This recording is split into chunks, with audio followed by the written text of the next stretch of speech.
Hello. Welcome to the Bore You to Sleep podcast. The podcast that will hopefully help you get to sleep. I am going to read an open source book, one that is not particularly interesting, but one that is hopefully boring enough to get you to sleep.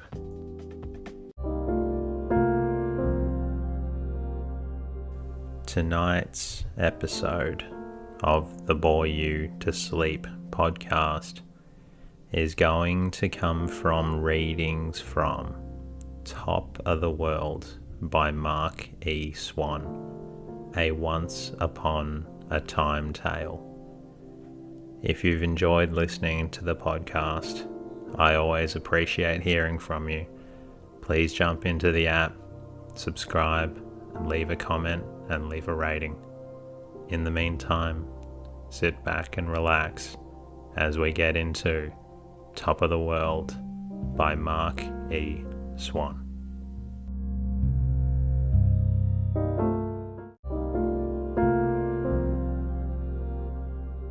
Top of the World, a Once Upon a Time Tale by Mark E. Swan. Chapter 1.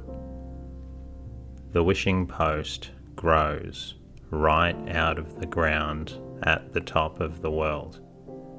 Some very wise men with bald heads and long white beards say it isn't a wishing post at all and call it the North Pole. But Maida knows more about it than they do, for she has been there and they haven't. She really and truly went there in a flying ship, and I can't begin to tell you all that she saw and all that she did, but I will try and remember as much as I can. If you doubt my story, ask Maida herself. She is a dear little girl, just 9, with curly brown hair and deep blue eyes, and she lives in a big house with Papa and Mama and Aunt Mary. If you want to go find her, go to Central Park and turn left. Maida's house is the 3rd from the corner. I don't just remember the number, and I've forgotten the street, but as she nearly always wears a red dress, and you know how she looks, you can easily find her. All the trouble began because Maida was such a little girl. She was just big enough to know how little she was, and she didn't like being a little girl at all. She wanted to be grown up. She told me so herself. She had reasons too, oh so many. To begin with, there was ice cream. Maida loved ice cream. She could never get enough, so you know just how she felt. And she could eat and eat and eat, and ice cream never hurt her. On this point, she differed with Papa and Mama. Once she awoke in the night with a most burning feeling right in her tummy and had to drink all sorts of horrid medicine before she felt better. But she could not convince Mama and Papa it was the brown bread and baked beans she had eaten 2 days before. They insisted it was the 3 plates of ice cream for supper. Grown-ups are so silly sometimes. Then there was bedtime.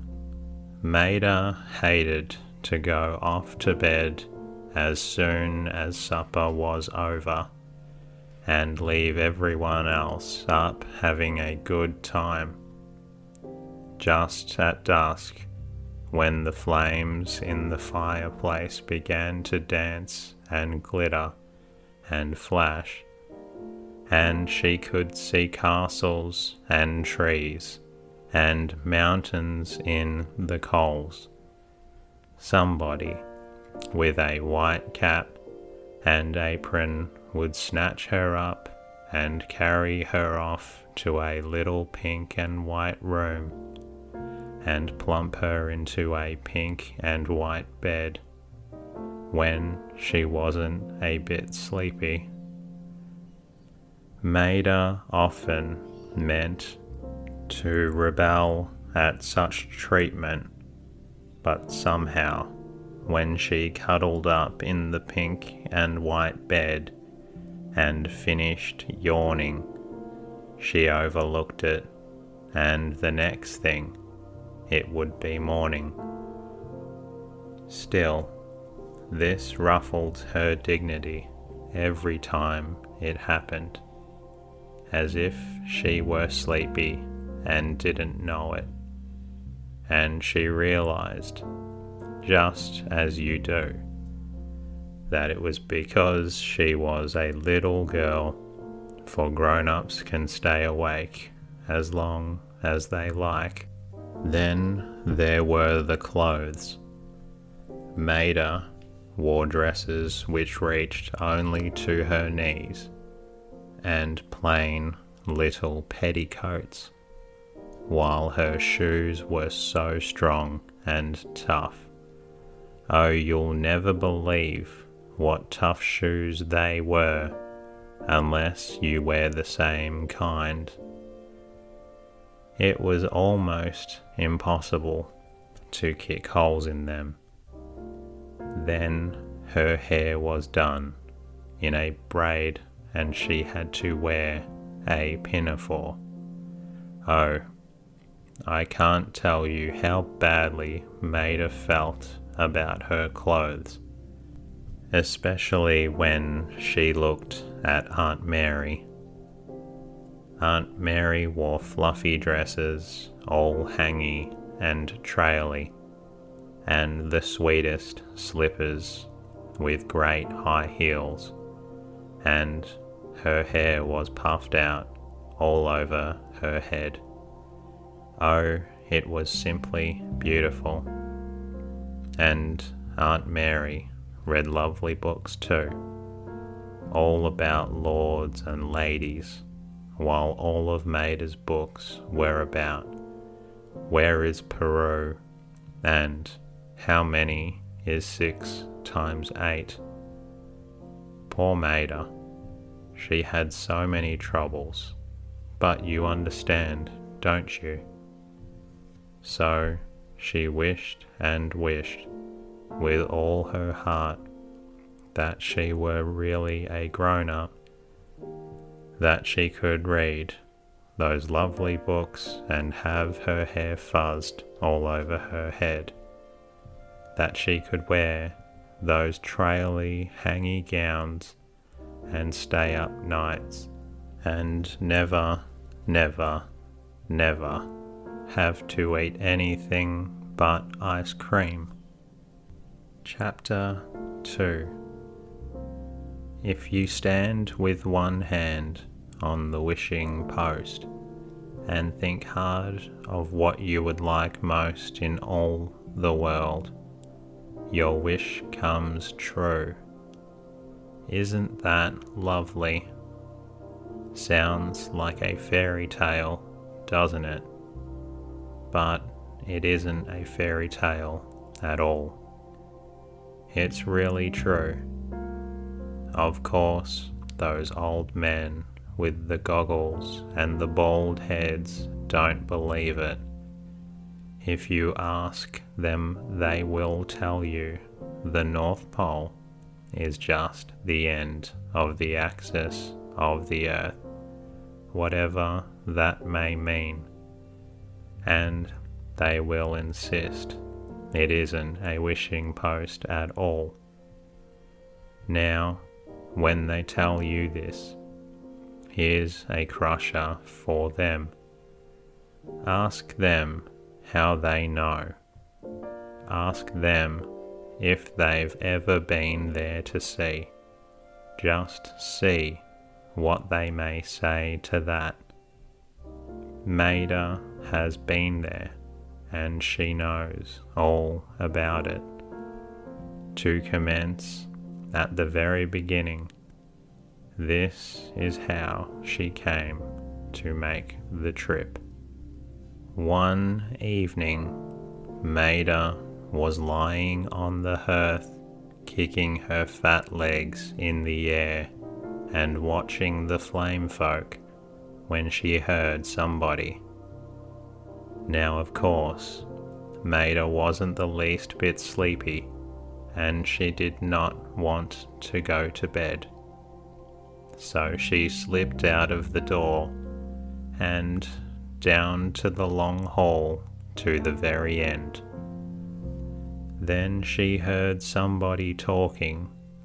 Oh, such a fine voice somebody had, just like the growl of a bear, but a nice soft growl, mind you. And what the man with the growly voice said must have been ever so funny, for Aunt Mary laughed and laughed. So Maida peeked. There sat Aunt Mary in one of the traily, fluffy dresses, and her pretty neck and arms looked so pink and soft, and her eyes were so bright, and her cheeks were so red, that Maida envied her clear to the tips of her toes. The man with the growly voice sat oh so very close to Aunt Mary, and he was smiling a little and holding Aunt Mary's hand. Aunt Mary did not seem to mind a bit. Then Maida heard him say, "Name the day." So she went boldly in, because Aunt Mary knew it was some kind of a riddle or something, and didn't answer, and said to the man with the growly voice, "How can anyone name days? There are only 7, and they're already named Monday, Tuesday, Wednesday, Thursday, Friday, Saturday, and Sunday." Then it begins all over again. That must have been the answer to the joke, for Aunt Mary laughed, and the man with the growly voice laughed, and the first thing Maida knew, she was sitting on his knee, all comfy and happy. Well, the man with the growly voice was an Arctic explorer, if you know what that means. If you don't, I'll tell you. It's a man who wants to go away up north, so far that his next step will start him south, and he had just come back from the land where it is always winter. Somehow, Maida found him the nicest grown-up she had ever met. He was so interested in everything, she said, and somehow, when she was cuddled against his big arm, with her nose nestled against his breast, It was so easy to explain that she was tired. Oh, so tired of being a little girl, and tell him all her troubles. He listened to every word, and then he told her about the wishing post. He had really seen it many times. He had made ever so many wishes, and all but one had come true, and he had great hopes of that. He must have told Aunt Mary about the wish, for she seemed so interested. Then the man with the growly voice told Maida lots and lots of other things. Not stories, mind you, true tales. He had been so long in the cold north that he could only sleep in the refrigerator, and he had to eat icicles and snowballs all the time because he was used to them. Then he told her of the Eskimos, funny little tame Indians who guard the North Pole with great white bears so no one can steal it. And when he dined with them, they gave him nothing to eat but ice cream.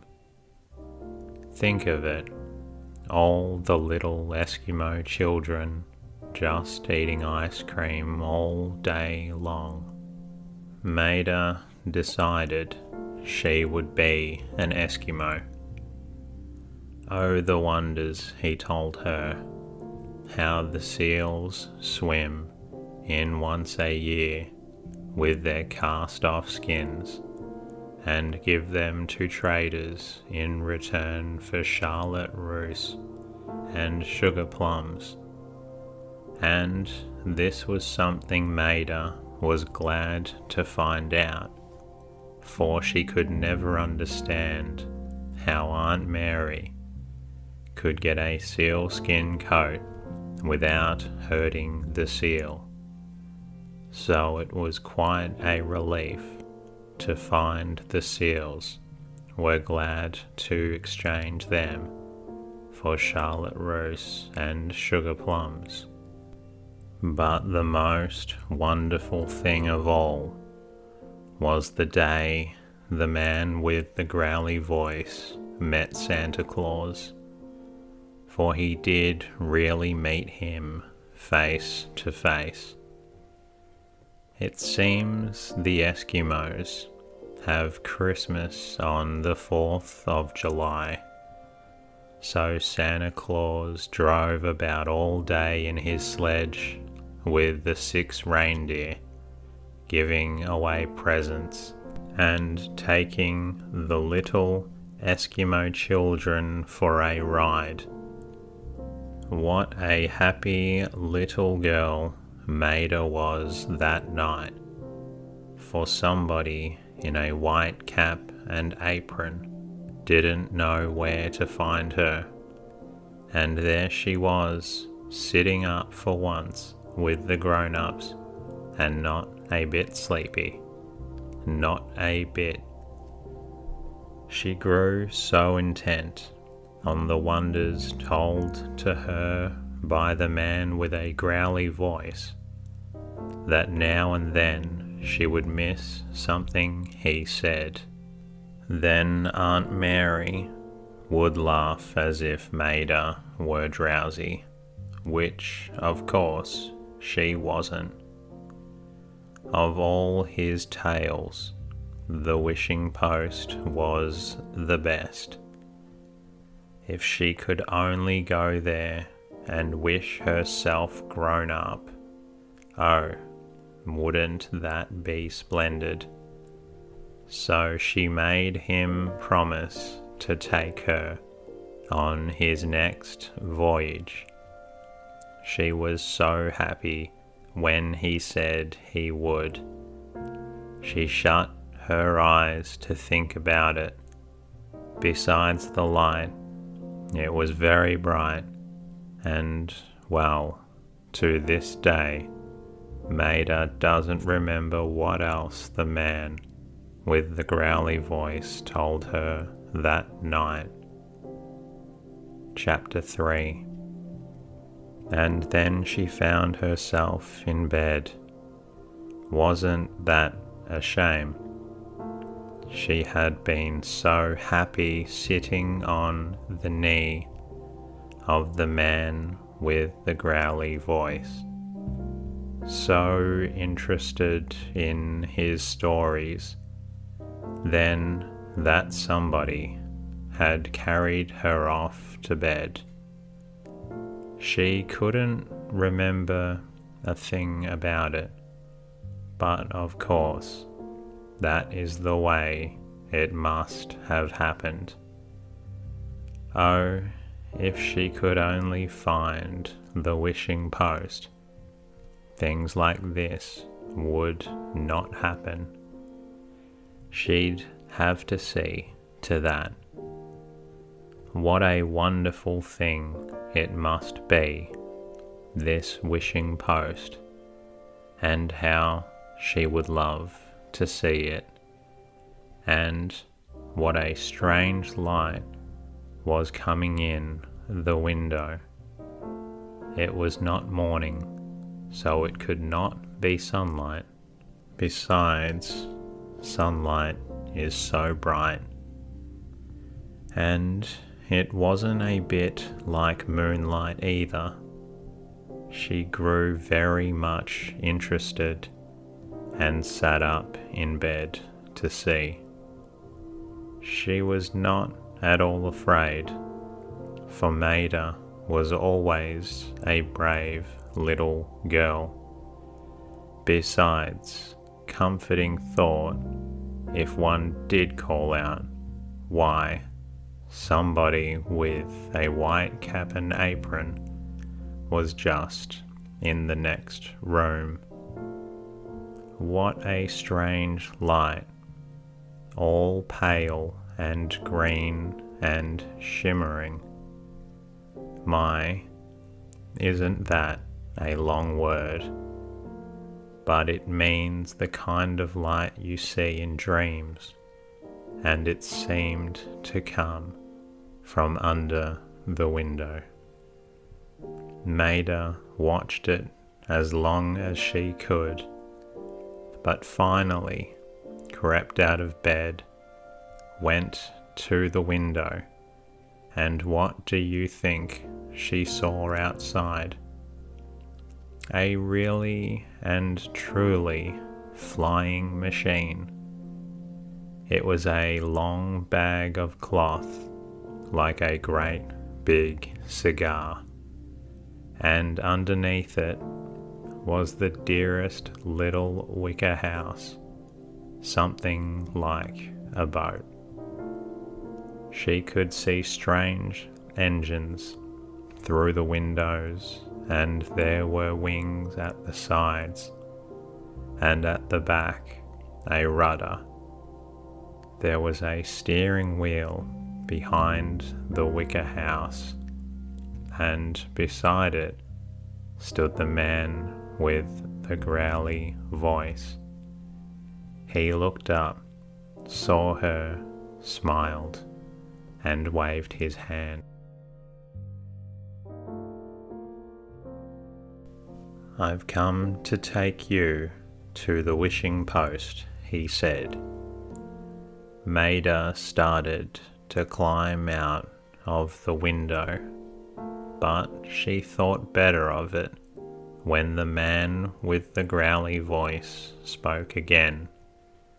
"Don't you think," he said, "that you had better dress before we start? It will be rather chilly at the North Pole, with nothing on but a pink and white nightie."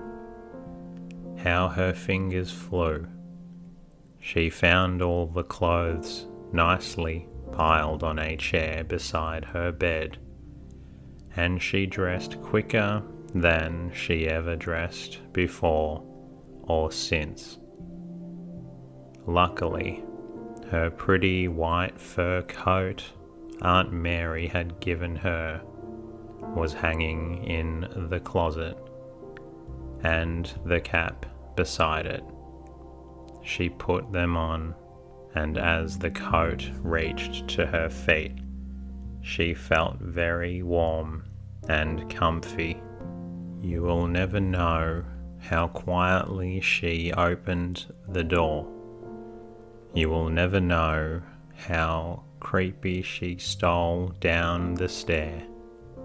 But just as she opened the big front door, she happened to think of Mama and Papa and Aunt Mary. She thought they might be worried, so she sat down to write them a note. She had no idea she could write so rapidly. All the letters made themselves properly and somehow got into the right place. That concludes this evening's readings. I hope you enjoyed it, and I hope you're feeling relaxed.